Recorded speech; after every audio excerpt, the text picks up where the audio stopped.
حضور علیہ الصلاۃ والسلام کے ایک صحابی حضرت ابو دجانہ رضی اللہ تعالی عنہ کے بارے میں ایک روایت ملتی ہے کہ حضرت ابو دجانہ رضی اللہ تعالی عنہ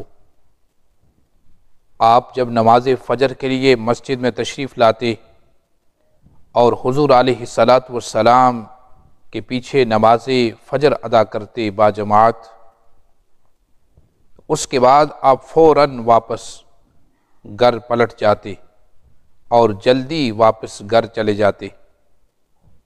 باقی صحابہ کرام رضوان اللہ تعالی اجمعین کچھ دیر تک حضور علیہ الصلوۃ والسلام کے پاس بیٹھے رہتے،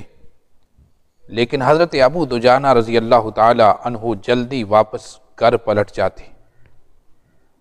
ایک دن نبی کریم علیہ الصلوۃ والسلام نے پوچھا، اے ابو دجانہ، آپ فجر کی نماز پڑھ کر جلدی سے گھر چلے جاتے ہیں، کیا وجہ ہے؟ جلدی سے کیوں چلے جاتے ہیں؟ حضرت ابو دجانہ رضی اللہ تعالی عنہ نے عرض کیا،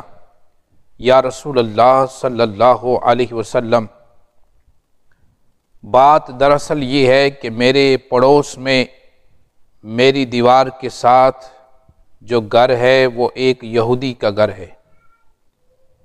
اور اس یہودی کے گھر کے صحن میں ایک کھجور کا درخت ہے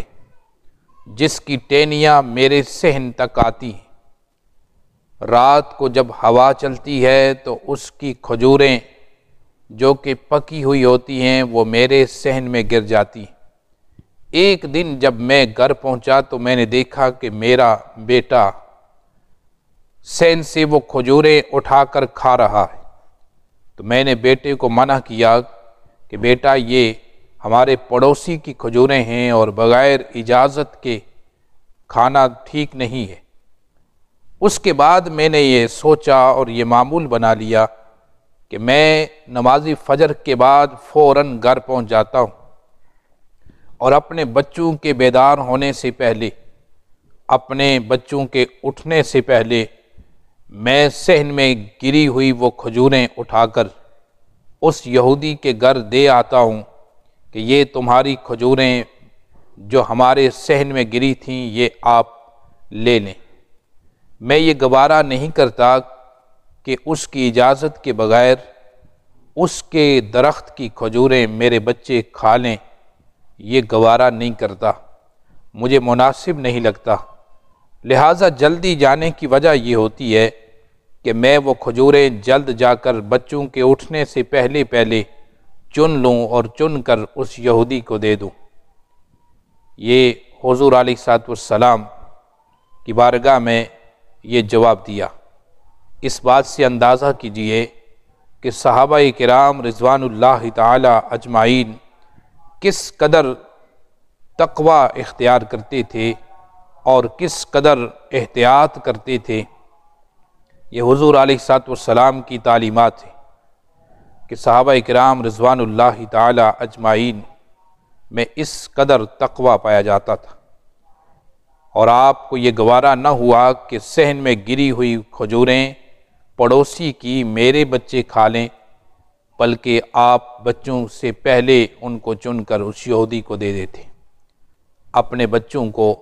رزق حلال کھلانا ضروری ہے، اور جو لوگ اپنے بچوں کو رزق حلال کھلاتے ہیں یقیناً ان کی اولاد فرما بردار بھی ہوتی ہے، نیکوکار بھی ہوتی ہے۔ رزق حلال انتہائی ضروری ہے۔